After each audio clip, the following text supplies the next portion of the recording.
Good morning, everyone. My name is Rose Schmidt, and I'm the Research Manager at the Center of Excellence for Women's Health. And I have here with me today Lorraine Greaves, who is a Senior Investigator at the Center of Excellence, and she's going to welcome us to the webinar. Welcome, everyone, to this webinar in our Trauma and Gender-Informed series. Today we're speaking about trauma and gender-informed approaches to seclusion and restraint reduction. We're very pleased to have 3 presentations from 3 different provinces. This project, Trauma, Gender, and Substance Use, is supported by Health Canada, and it's a 2-year project. We're about halfway through it. We're in partnership with the CCSA and many other people working in the substance use field across Canada in about 12 jurisdictions. And we're doing a variety of things, including training and developing evidence-based guidance and helping people develop site-specific or province-specific projects as well as numerous fact sheets and resource lists that are all available on our website. But one of the key things we do that's been highly successful is to have these periodic webinars on a variety of different topics that are relevant to those working in the substance use field in Canada. One of the things that we're trying to do, obviously, in the title of this project is to integrate both trauma-informed approaches into substance use responses, treatment prevention, harm reduction efforts, as well as gender-informed responses. And typically, these 2 things have not been done together in Canada, and in some cases not been done at all. So there's lots of audience for what we're doing here and lots of interest. One of the key things we're also trying to promote is the notion of gender transformative practices. And these are practices that go beyond just the inclusion of gender or the recognition that sex and gender might matter in substance use responses and treatment and health promotion and policy and prevention, but rather to think a little bit more deeply about how we might suggest solutions or responses in our treatment programs in particular, but also policies that also improve gender equity at the very same time as responding to these issues. So today, Rose will take us through the agenda and introduce our speakers. It's going to be a very interesting discussion, and you'll have points during the webinar to ask your own questions, and we'll try and answer them. Thank you. Great. Thanks, Lorraine. So I'd like to welcome our friends from CAMH in Toronto, the IWH Health Center in Halifax, as well as Alberta Health Services. And as Lorraine mentioned, in between each of these presentations, we will pause briefly for questions. So if you do have any questions, there's a Q&A box up in the top, and you can enter your questions there. So here are our presenters. That's everyone we have joining us on the call today. So trauma-informed practice is a paradigm for service delivery that recognizes that experiences of trauma and violence are very common and that they impact the way people function and the way they interact with the services that we provide. And the goal of trauma-informed services is to avoid re-traumatizing people by supporting safety, choice, and control to promote healing. Trauma-informed practice is built on 4 principles, and that is that we're aware of trauma, the high prevalence, and the wide ranges of responses and adaptations that people make to cope with this trauma. Promoting physical, emotional, spiritual, and cultural safety is incredibly important in trauma-informed practice to develop strong and trustworthy relationships. Offering collaboration as well as choice for type and pace of services is important in trauma-informed practice. And it's really a strength-based approach that emphasizes skill building, such as promoting resiliency and coping skills. So seclusion and restraint reduction is an important aspect of trauma-informed practice because in trauma-informed practice, we're trying to create an environment that aims to prevent re-traumatizing people, as well as promoting practices that are experienced as safe for both staff and for clients. We know from literature as well as from practice wisdom that the use of restraints and seclusion can lead to psychological harm, physical injuries, sometimes death, and can be very re-traumatizing for people who have experienced trauma, as well as traumatizing for the staff themselves. It also reinforces the unequal power dynamic between staff and clients. We also know from the literature that there are gender differences in the experiences of seclusion and restraint. So that is, men are more frequently secluded and restrained, and they often spend more time in seclusion, whereas the women who are secluded or restrained are often more repeatedly experiencing these situations. Women are more commonly secluded as the result of an actual violent experience or agitation, whereas men are also secluded often for threatening violence, which may indicate that we have a gendered threshold of these types of behaviors. And women experience more forced medication, where men experience more physical seclusion and restraint. So to help facilitate the discussion in your workplace, we've created a resource that's available for download on our website. If you go to Featured Projects and then find the Trauma, Gender, Substance Use Project, you can find this resource. And it's a 2-page document that includes some strategies for change, as well as 4 discussion questions that can help get the conversation started. So without further ado, I'm going to hand it over to Frances and Anne from CAMH to share about their experience.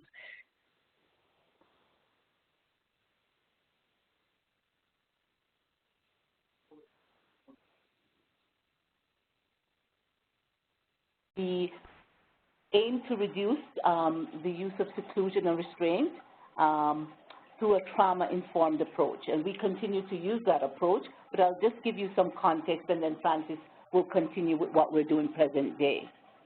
But essentially, we developed a task force, and there was a formal 3-year initiative, and this task force was developed following 2 significant events, 2 deaths, and specifically after the Jeffrey James inquest, where we had a patient who was released from restraint and shortly after died. So there was an inquest. And this journey advanced the organization's trauma-informed approach to the minimization of restraint and the prevention of violence. And it raised awareness of the importance of thinking about ways in which people can be re-traumatized and how the use of restraints re-traumatizes our patients, and how it can also be traumatizing to the staff involved. So I'll go to another aspect of that initiative, how we went about it. We used 6 core reduction strategies, which are 6 strategies that have, when you put them all together and you do some robust work in each of these areas, that you will reduce the use of restraints, and also not only reduce the overall use, but limit the amount of time when someone is restrained, that they're either restrained or secluded. So it's from the National Executive Training Institute, which is where we looked to at the time to help us with our restraint reduction violence prevention.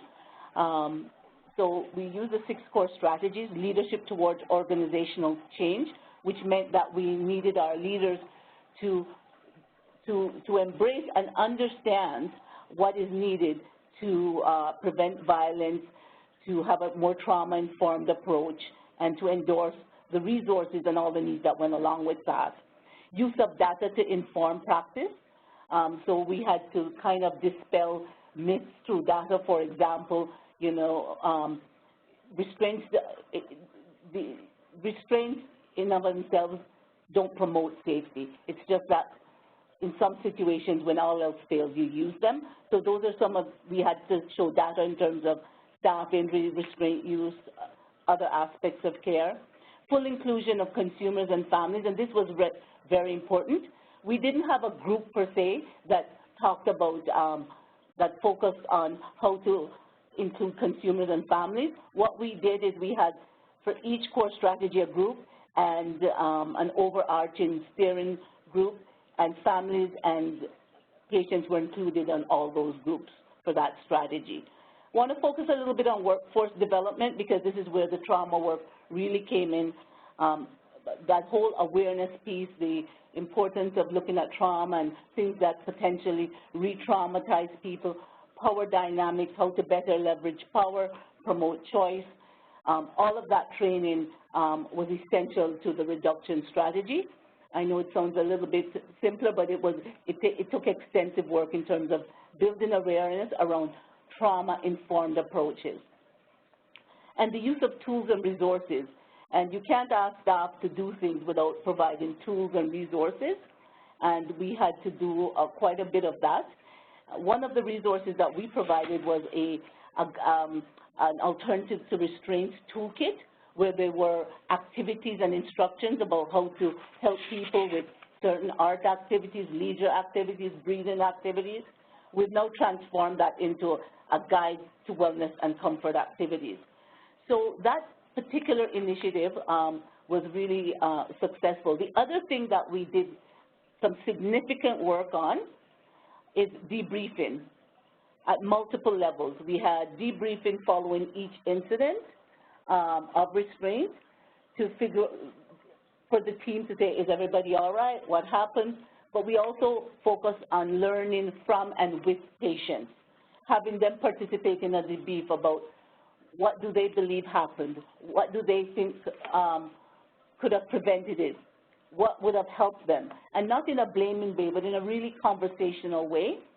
And we also made more rigorous our incident reviews because we wanted to find triggers and to really think about not only how to stop a restraint event for this one patient, but were we picking up themes. So for example, when we looked at all the themes from client debriefs, we noted many of them indicated that they were bored, or they felt bored, or they felt a sense of injustice prior to the act of violence that led to the restraint use.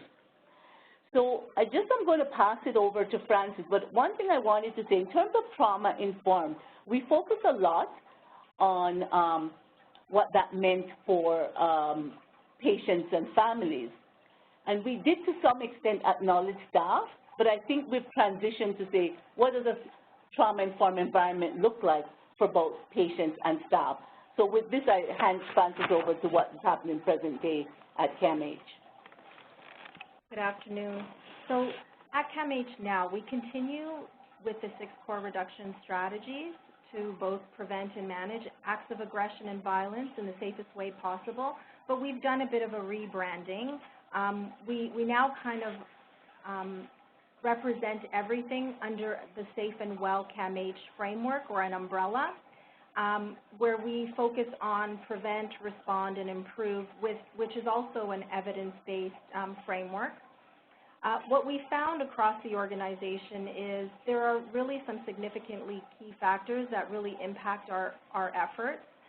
And across the organization, it tends to be the increasing acuity of the patients that we serve, the high demand for beds, the shorter lengths of stay expected in order to support the bed flow across the organization, and then our imperfect environments that our inpatient units are really subject to, which will hopefully be corrected in our Vision 2020 with our redevelopment happening, but we currently have to continue to deal with that. So what you see right now in the PowerPoint is the rebranding, and it's our present day at CAMH with our Prevent, Improve, and Respond framework, where we've really embedded the 6 core reduction strategies and created a lot of activities. What we know from research and from our history that we've lived and breathed is that there's no one magic bullet that's going to prevent or minimize restraint use. It's really a collation of a lot of activities, and I'll go through each activity that we've been engaged in as an organization.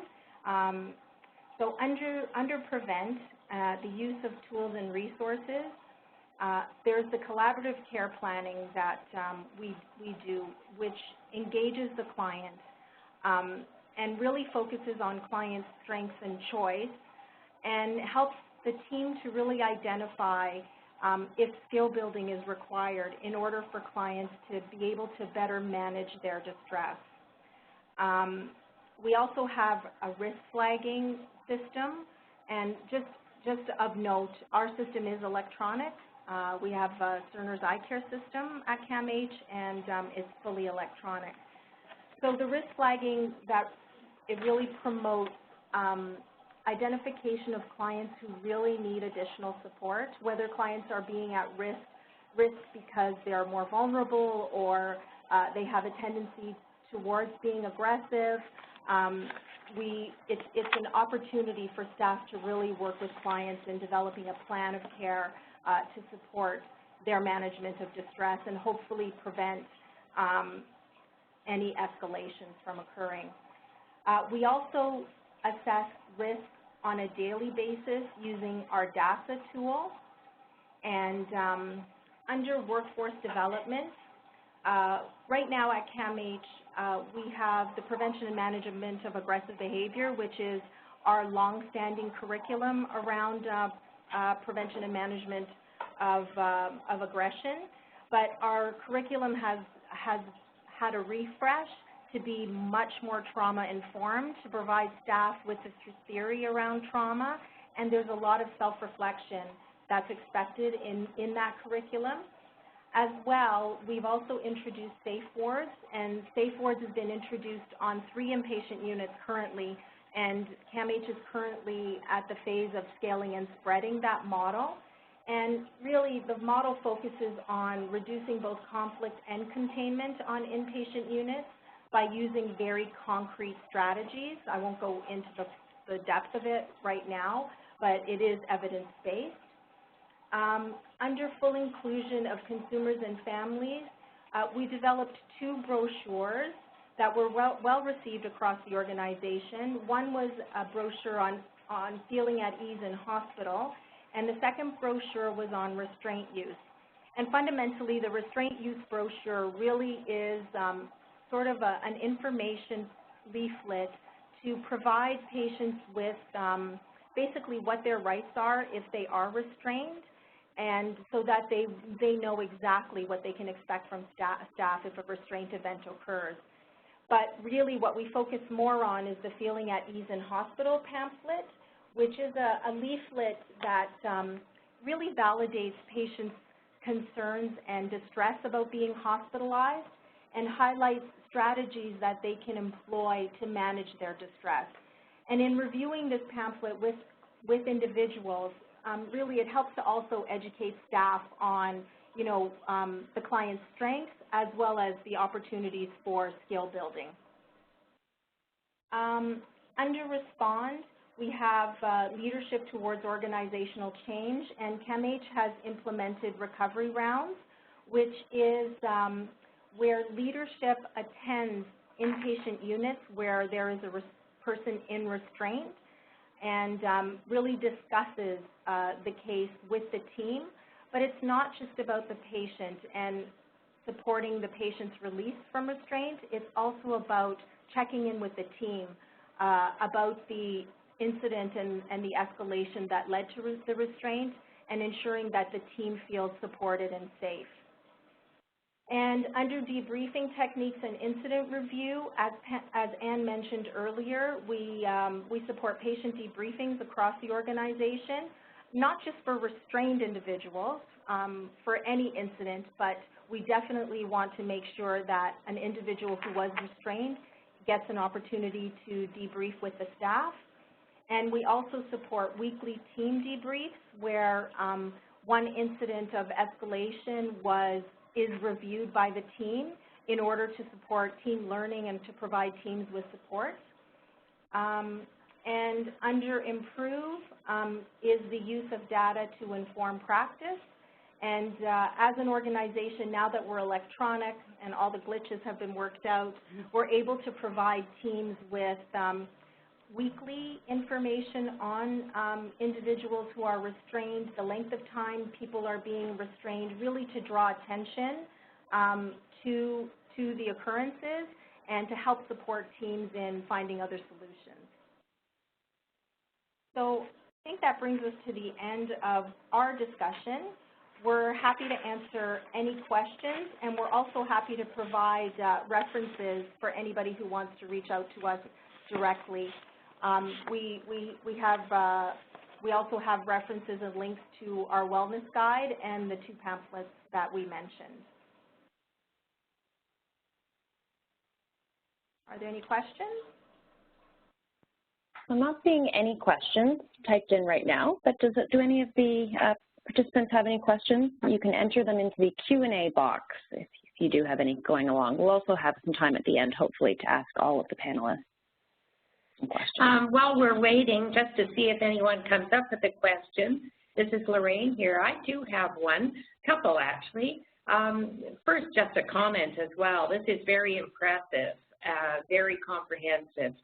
I was wondering if any of the resources that you use are available to others in other institutions or hospitals.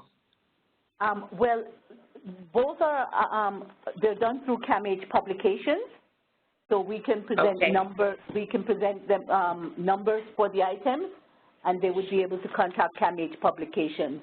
And actually, our guide to wellness and comfort activities is on our external portal and is available for download. Great. Well, that's good to know. I'm sure all the listeners and others, colleagues across the country, would really want to have a closer look at some of those things. My second question is about leadership. When you talked about leadership coming in to debrief and review on a regular basis, what level of leadership is that you're discussing? We're talking about directors and vice presidents going to the floors and executive leaders. So we have 3 levels that go in, but it's definitely between our vice president of clinical as well as directors that will go into a unit and review with the team. We take turns. Right. Can you comment for the listeners on how important that might be as part of your entire approach? Well, I find them profoundly impactful when I go to work with a team because I think it's a way to support what has been done. Have we exhausted all the resources? Are there other resources at CAMH or in an organization that we need? Do we need an external consultation? So it is significant because, you know, sometimes, often people will stay in restraint. They will have a plan to release them. We always ask, what's the plan? But my feedback from the staff is that they feel supported. And so it's kind of looking after both the patient wellness and the staff wellness because they feel like they're being given what they need. And because of that, we think that they can provide better care. And it's also an opportunity for sharing because leaders have the opportunity to visit other units who are dealing with similar issues. Other units tend to come up with unique interventions that we can actually share across the hospital. Because, you know, the units themselves, tend to be somewhat siloed in their interventions, so it's an opportunity for that sharing. Right. Well, that's great background to that element. I'm sure those people are looked upon as champions, too, for the whole approach, I would assume. So we do have one other question from the audience. They ask, if someone scores high on the risk assessment for violence, what tools are put in place? So that's a very good question, actually. We're really fortunate at CAMH. We have an electronic whiteboard, and all of those scores would come up beside the patient's name. And it's an opportunity for the team to actually come up with a strategy, not just for that day per se, but also for a long-term strategy, whether a behavior plan has to be put in place or working with the client and family or a substitute decision maker on a care plan. So it really helps to identify clients who really need additional support. And the other positive thing about having the electronic whiteboard is it provides the team an opportunity to see if the day has many high score individuals and what they're going to have to do in order to support the environment for that day. So just to give you a picture of that, is the team is huddled around the whiteboard, reviewing the violence score, falls, risk, a number of things, and planning their day together for each patient and for all patients and themselves in a quick huddle. Does that answer your question? Oh, yeah, great. I think so. Thank you for that presentation. It was fabulous.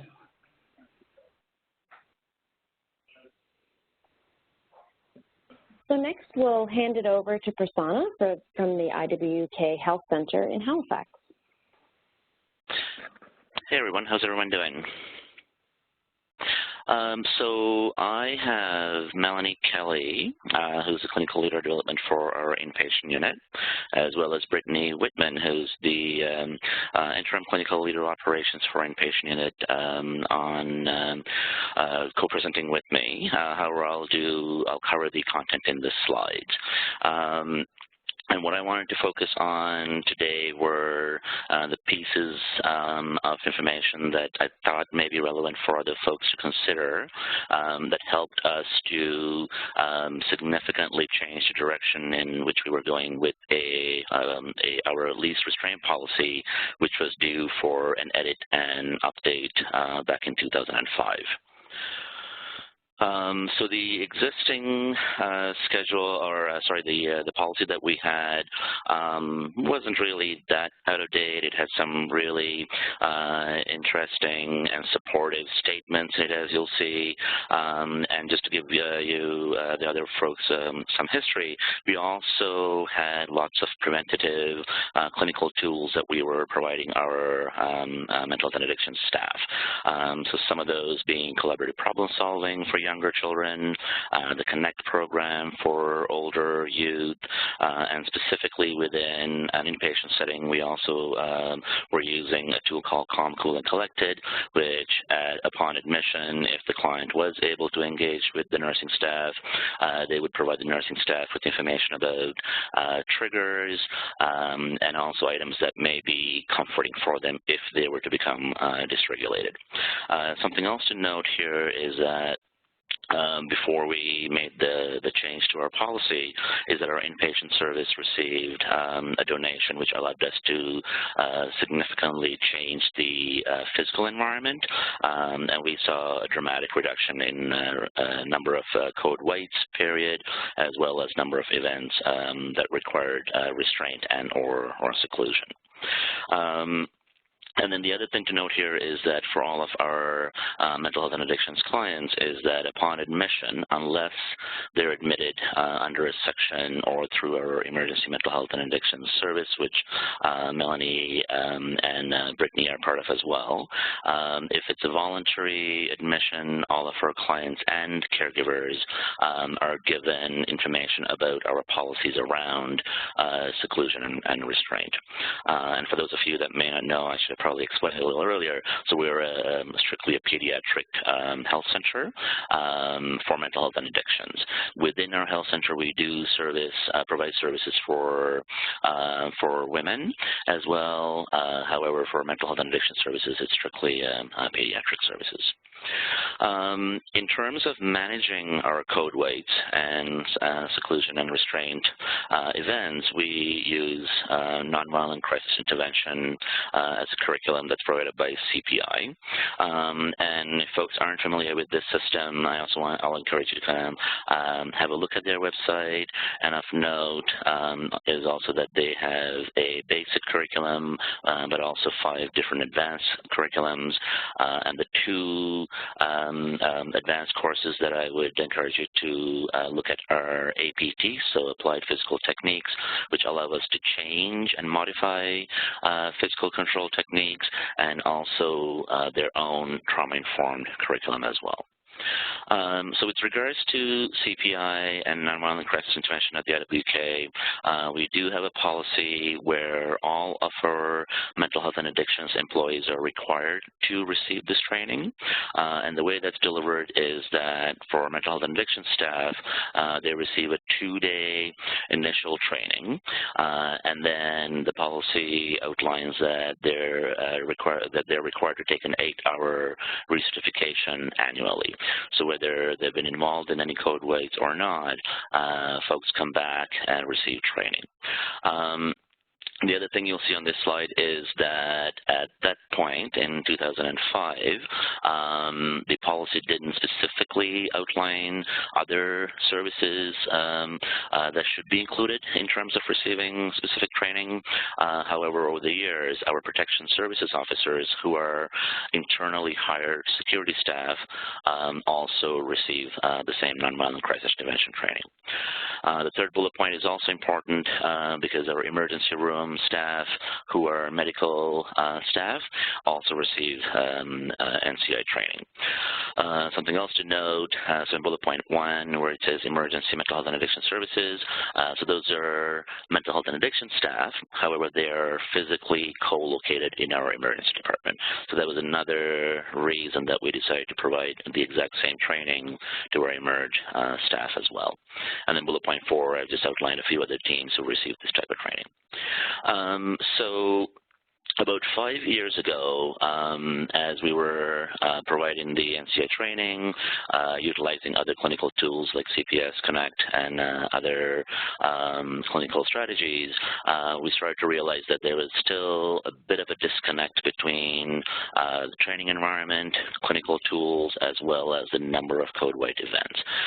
So at that point, I started to integrate material from Dr. Bruce Perry, and this is just a quick snippet of a table from one of his earlier papers talking about this idea of state-dependent functioning, which basically looks at, so somebody may have a typical way of functioning, and then depending on their internal state of arousal or regulation or dysregulation, they may present very, very differently. So what this allowed me to do is to talk with staff about the staff's own internal states of arousal and regulation, dysregulation as well, which are quite valid. And that was something that, as a staff trainer, I had found quite challenging, which is to address staff's own fear and discomfort during code white events or when a client was presenting with some dysregulated or dangerous behaviors. So I had been doing this for about 2 years, and when I started to do this, what it allowed me to do is, if I use the the proverbial kind of what's beneath the surface, is to address the observable behavior, which is most often would require restraint seclusion, especially in our inpatient settings or even in some of our intensive services. And take into account the clinical training, which directs our staff to be mindful of this idea of what's the meaning behind the behavior, taking into consideration the diagnosis, medication, gender, age, all of those factors. And then what the Bruce Perry content allowed me to do is to get folks to think about the fact that it's not just behavior, it's also a neurological process. So for the next couple of years, I noticed a significant change in the attitude of staff in terms of the amount of time they would engage with the client who was dysregulated, as well as a deeper understanding of their own psychological and physical needs if they were required to participate in a code white event. And then, fortunately for us, we embarked on a trauma-informed care project about 3 years ago, and luckily it's no longer a project. It's embedded within our health center, and what this slide shows you are the different levels of engagement at a leadership level, a community level, as well as all the care areas within our health center. So our health center employs about 3,000 plus staff that provide services other than just mental health care. And when we launched Trauma-Informed Care, we developed a 3-hour training program that was geared towards all staff who work in the health center. And what that did was allow all staff to think of not just seclusion and restraint, but the fact that being exposed to trauma or traumatic events can cause anyone to become dysregulated for any number of reasons. So in the next couple of slides that I'll take you through, just outline some of the content. So we look at the fact that trauma doesn't have to be a significant event like assault, child abuse, but then on the right, we cover things like, what may cause trauma. So starting with something as simple as, not simple, I should say, something like receiving a diagnosis itself, all the way to factors like intergenerational trauma, and then ending with social determinants of health.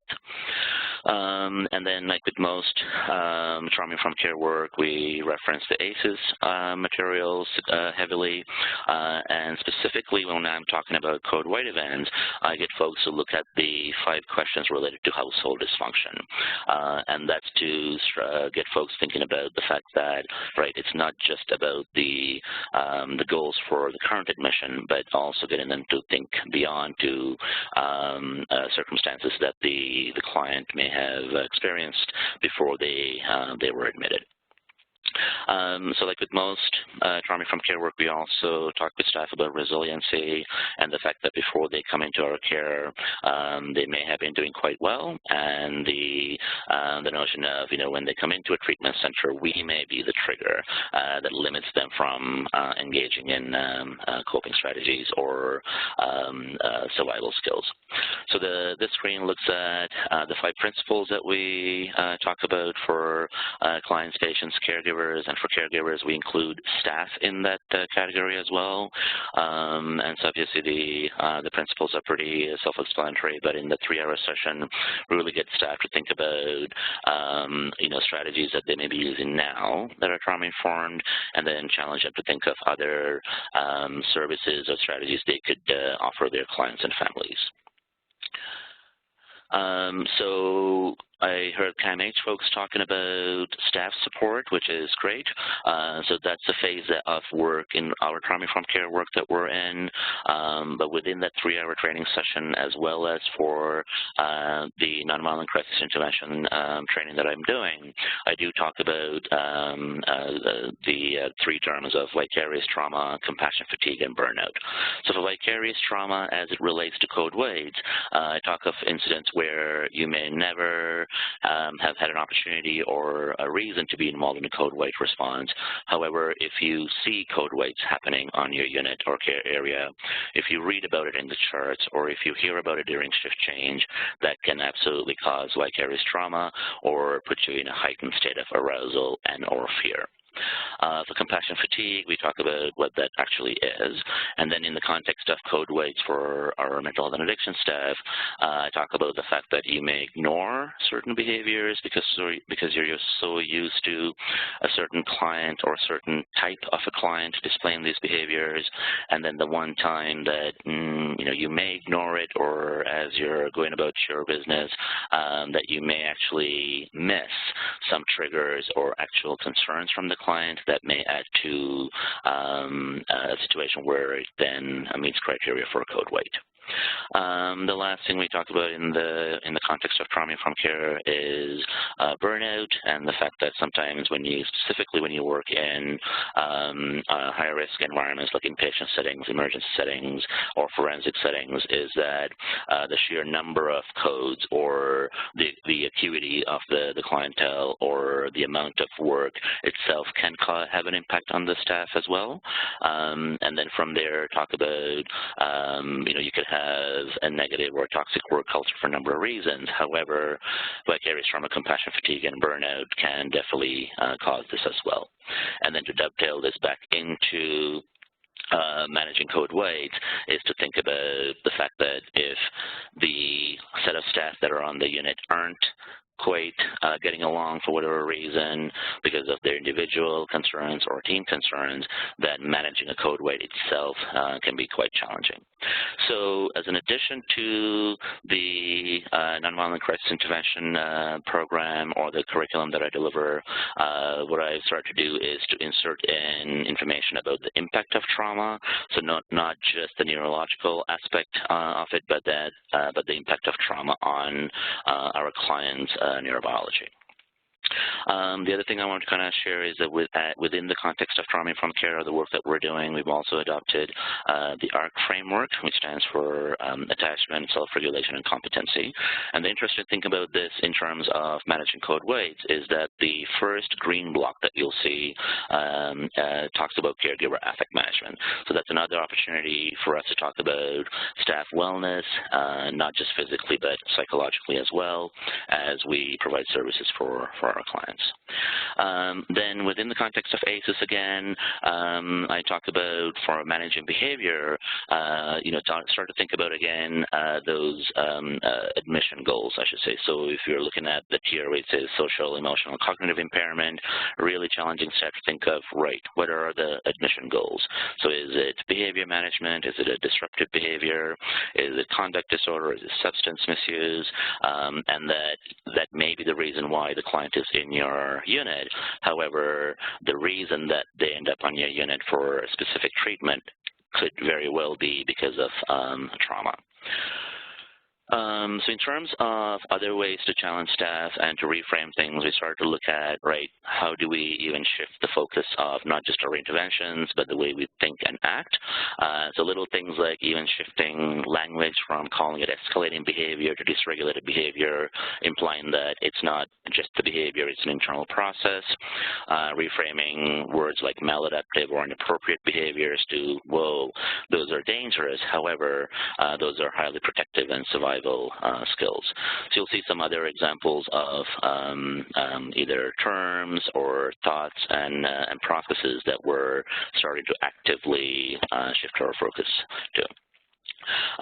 So back to the nonviolent crisis intervention training, and I'm just going to want to highlight again that the information and the content from trauma-informed care isn't just reserved for mental health and addictions employees, but it's also being delivered to our protection services staff because those folks respond to all code weights.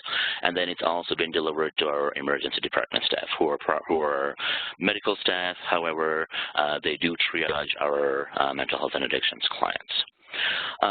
And then I want to quickly talk about a couple of unforeseen challenges, which is that our staff really embrace trauma-informed care as a philosophy and also in the context of managing code weight. But an unforeseen challenge was that some staff mistook that to mean that we're no longer providing any behavior expectations or restraint or seclusion. So we had to kind of revisit that topic. Another unintended challenge is that we had a significant reduction in code weight events, which meant that some of our newer hires have not seen a code weight. So it's a good problem to have. However, we have a cohort of staff that are fearful because they've never actually had to physically intervene. And then I just want to wrap up with drawing your attention to our current current policy. So it used to be called least restrained, and we consciously changed the terminology to restraint prevention rather than reducing restraint. Our actual policy is now titled Restraint Prevention. And then in the preamble, you'll see we actually inserted in information from literature on trauma-informed care.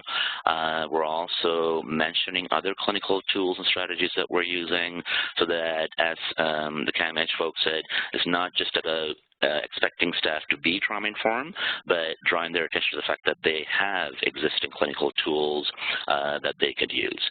Same thing for guiding principles as well, and you'll see in the last bullet point, it's not just clinical staff, but it's also protection services staff that help with restraints. And then so the last bullet point here is a quote from Canadian Patient Safety Institute as well.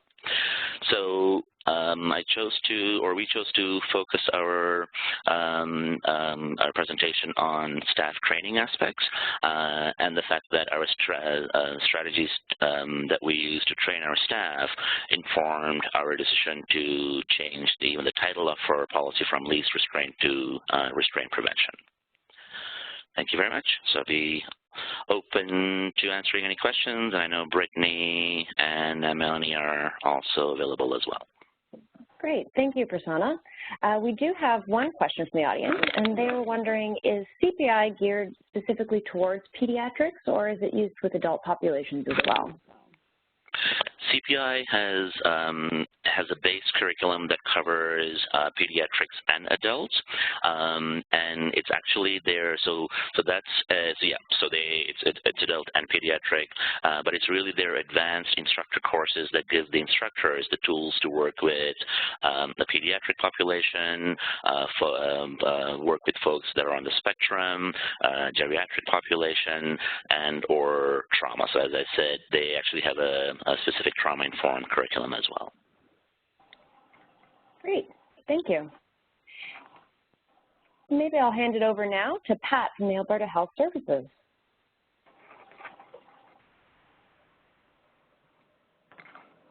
I'm hoping I'll be able to figure out move this forward through the different screens. I'm going to give you a really quick overview of preparations that are in place within Alberta Health Services to move to one piece of governance with respect to restraint. Now, Alberta Health Services is a relatively new entity. I think we're about 9 years old now, and prior to that, there were about 17 regional health authorities, and we got reduced down to 9, but needless to say, there are multiple restraint policies that various facilities in the past had utilized. And what our challenge was to bring together all of these former entities under the new Alberta Health Services and come up with one restraint policy that is evidence-informed, is trauma-informed, is supportive of staff, and is implementable in every corner of every inpatient facility.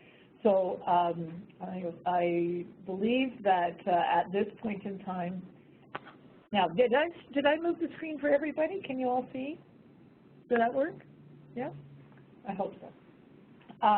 What we have done is scoped out the policy, and we hope what it does is it creates that healthcare environment in any part of AHS, inpatient facilities, that's welcoming, engaging, that we focus on continuing to learn, and that our staff work in a manner that is clear to our patients and their families, and that we communicate well. So just so you get a sense of our policy scope, we have one policy, but we have 8 procedures, because we felt that there were some unique requirements in our different areas. So we have emerge, inpatient adults, which is like med-surg, inpatient pediatrics, critical care, acquired brain injury rehab, seniors, and continuing care, protective services, and then the area that I work within, addiction and mental health. And across all of these areas, we have this one policy, and what that one policy does is it gives the applicability to all of our staff and ensures that they understand that they are responsible to practice under it, and this is all going to go live in February. But what I want to make a particular point of emphasizing is that in many respects, this policy is catching up to the practices that exist on the units currently. We have some excellent leaders and champions around the restraints of the last resort in Alberta Health Services. So in many respects, this policy is the final part of moving towards adopting the whole entire principle of care around dealing with people in behavioral emergencies. We also do make it clear in the restraint policy that restraints can sometimes be used as part of a treatment plan. For example, the lap belt. We know that at times it can be appropriate, many times not. I'm not going to get into that right now. So in terms of our policy objectives, what we have emphasized is that restraints are a last resort. They're not a treatment, they're an intervention. We use them at times of behavioral emergencies if there is nothing else that we can do, or we don't believe there's a probability of being able to successfully ensure safety of the patients and others. we also do see that the restraints can be used as part of a treatment plan. The policy intends to lead towards consistency across the province in the application of decision-making parameters. And this is a challenge. We are a big organization, and we are talking about every inpatient facility. So we're anxious to see how the evaluation in the future looks on how well we are meeting our objectives in terms of the policy. We have ensured that the organizational principles around the emergency use of restraints are clear and understood by everybody, and that there's training requirements embedded in all the different procedures that staff and physicians will adhere to. We have a common understanding about the different types of restraints. That's all in the policy. And then in the unique procedures, I'm going to speak briefly about the addiction and mental health procedure. We too use the 6 core strategies. We too look to having all of our staff and physicians trained on de-escalation at a minimum. NVCI is definitely the training that most of our facilities use.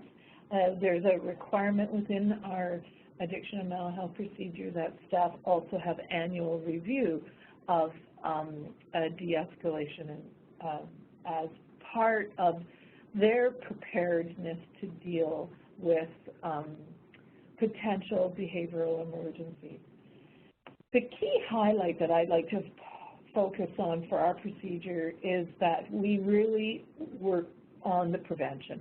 And I do like the title that our previous speaker has introduced, Restraint Prevention. I think that's a great title. We have gone with restraint to the last resort, but yes, our goal is to avoid the use of restraints, and our key tool on addiction mental health is our therapeutic relationship, our staff and physicians.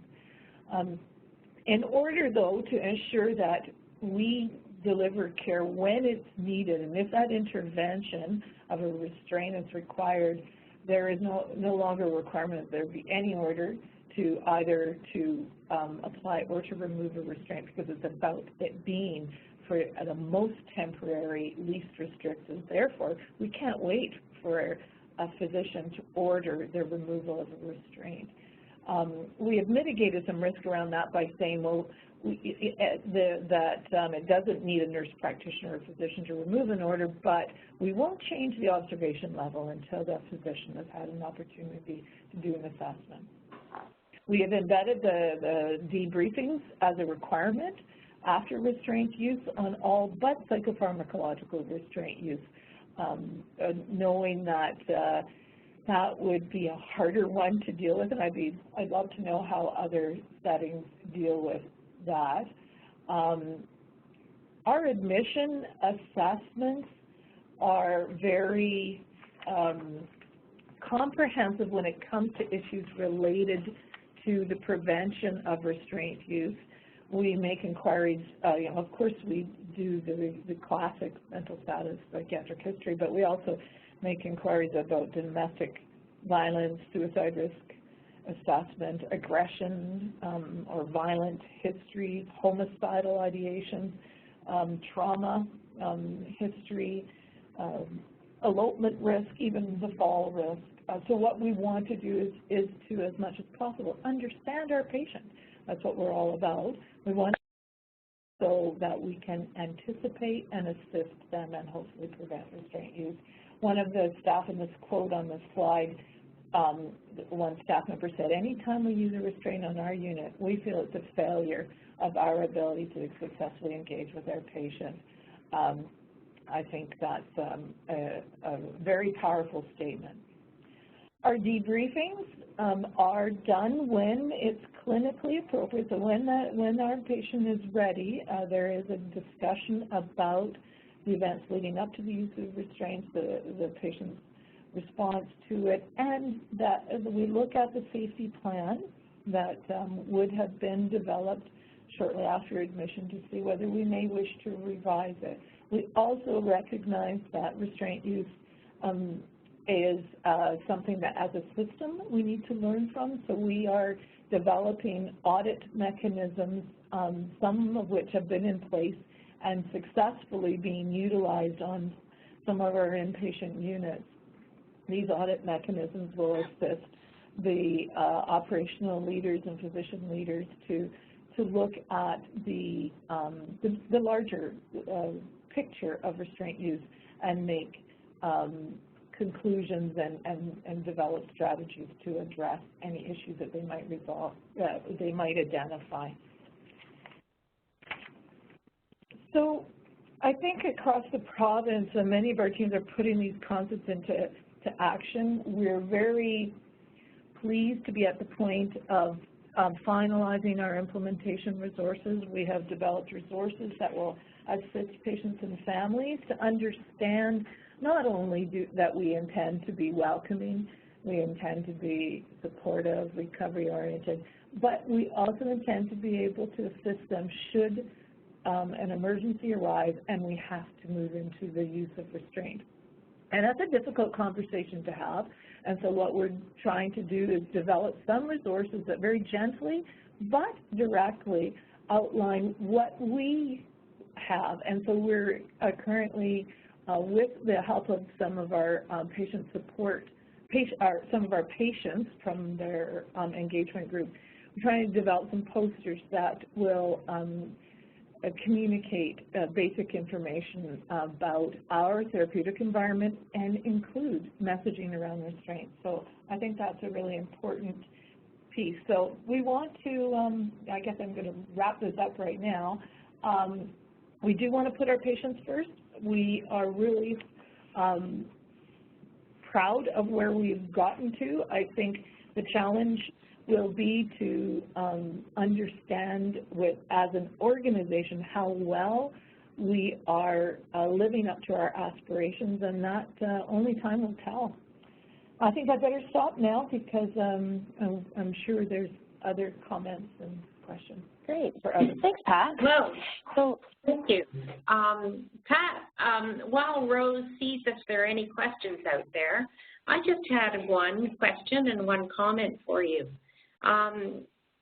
What kind of work have you done in terms of the launch for February 1st, 2018? How widely have you advertised that, or just can you tell us a little bit more about what you've done around that launch?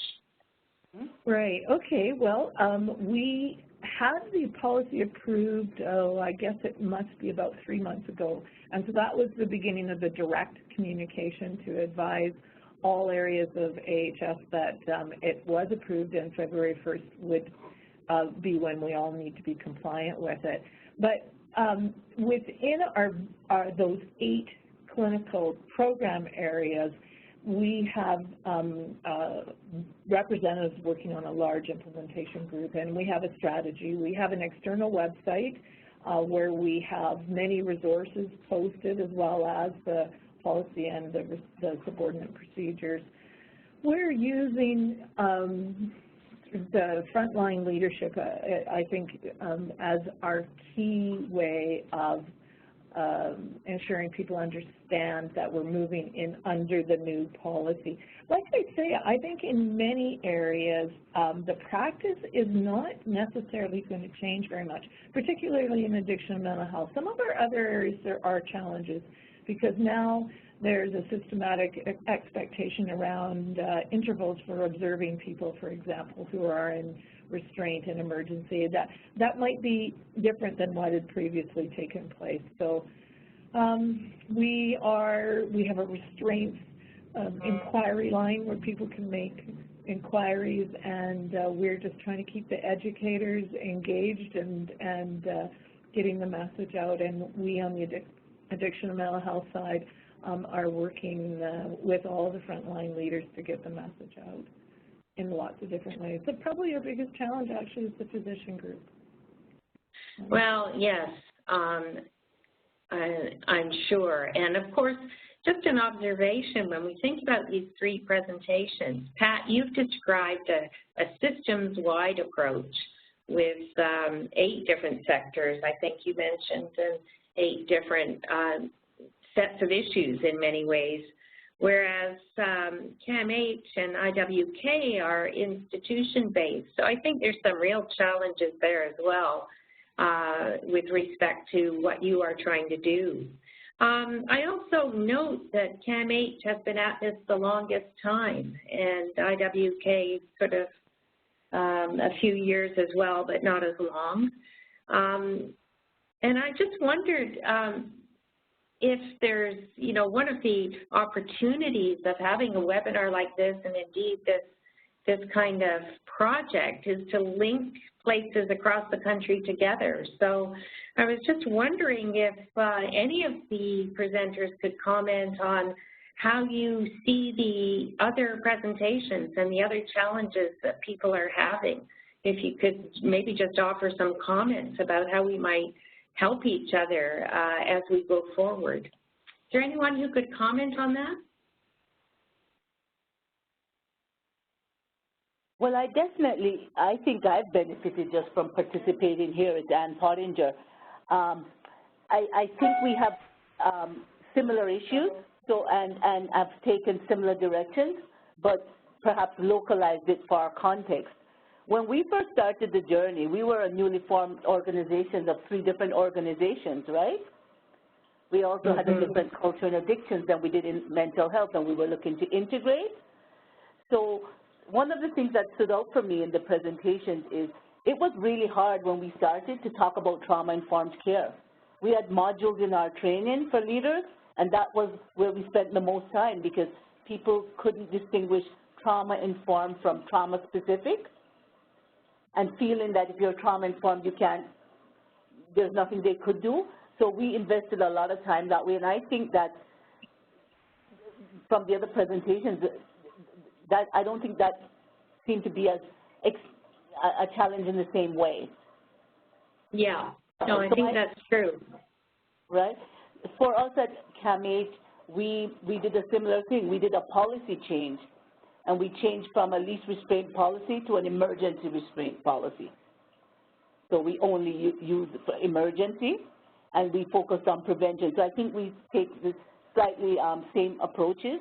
With respect to physician engagement for us, we had a physician-in-chief chair the 3-year initiative, along with an advanced practice clinician who was a nurse. So that helped with the physician engagement and with the structures for the change. Right. Well, thank you, Anne. Those are, you know, potentially really helpful comments for all of us to hear, given that you've been through some of these challenges and come out successfully. I'm just wondering if anyone, before we receive questions from all the attendees, if anyone from IWK wants to comment on what you've heard from the other 2.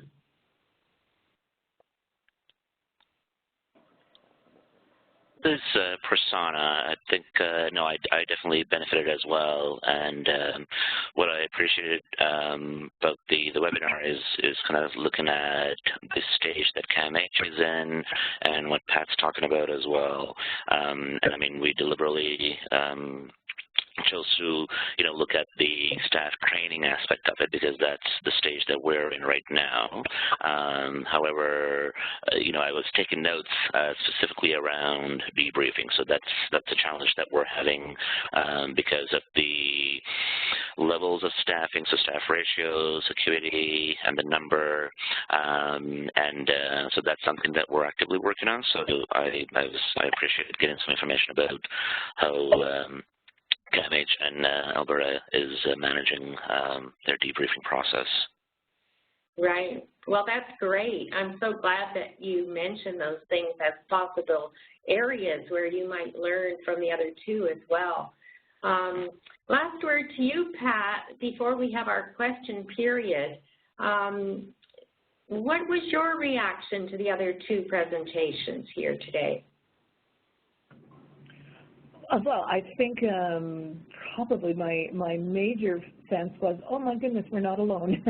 we're doing this, and we had looked across to see what other jurisdictions were using, but it is lovely to hear about how the other presenters have been able to address some of the issues that we're currently working on. Probably one of the areas, like I mentioned, that we are wishing to be stronger on is how we engage the physicians. We had physician champions in each of the procedural groups, but we actually didn't have a consistent physician champion at the policy level, and I can never underestimate the value and the importance of having the right sponsor or sponsors for any kind of policy project or initiative for that matter. And I think we know that that's an issue that needs to be strengthened, and I'm confident we will. I just haven't quite seen our way through it with addiction and mental health right now. So it's good to hear how it's working in the other areas. Well, that's great. Thanks for that comment. Rose, I'm going to turn it over to you to corral any questions you see out there, and if not, perhaps to do some closing remarks. Great. We do have a couple of questions from the audience. So the first question is, in their inpatient unit, they often use staff from other units and services as well, such as housekeeping. Do the panelists have any suggestions for wellness check-ins when everyone is dispersed in their respective environments?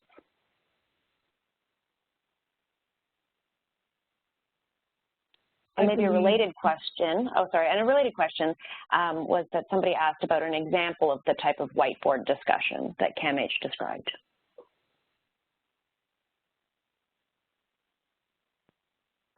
Well, it's Pat from Alberta Health Services. I can only speak on behalf of the addiction and mental health side, but when there is an adverse event, whether it is the use of the restraints or an attempted suicide or some kind of something,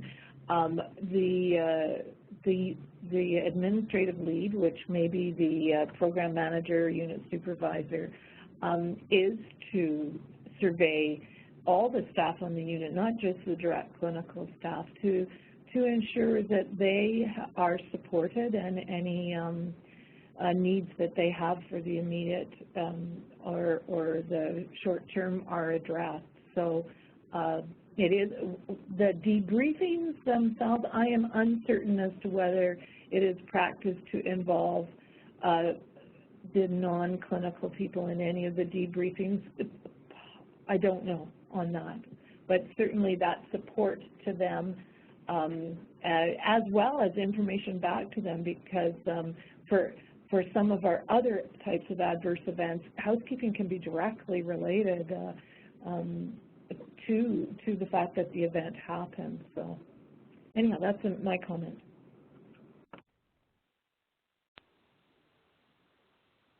Great. Do any of the other panelists have any other suggestions, perhaps in the prevention side?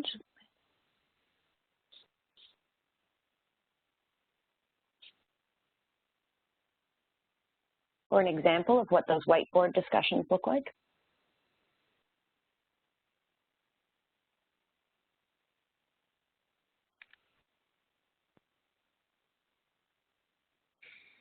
So at the end of the case, we don't have something as specific as a whiteboard discussion, but within our inpatient service and our protection services department, what our inpatient service has started to do is have a morning huddle. So it's not a shift change, but I think it's similar to what Cameron was talking about identifying high-risk clients and their psychological needs, whether it's medication related or if it's comfort item related, and anticipating hotspots, if you will, in an effort to even inform how staff assignments work. And then a step further, what I know is that at a senior leadership level, so at a VP and director level, as a health center, we're also having leadership safety calls where occurrences that have taken place are discussed very briefly, not in like an investigative process, but very briefly as a check-in. And then it's also an opportunity for directors to inform other senior leaders about potential events that may occur. So yes, just want to kind of mention that as an internal process, we do have a system where our inpatient staff communicate with our protection services staff about potential events without any, confidential information about diagnosis or medications or anything like that. Thank you. Francis or Anne, would you have anything you'd like to add to that?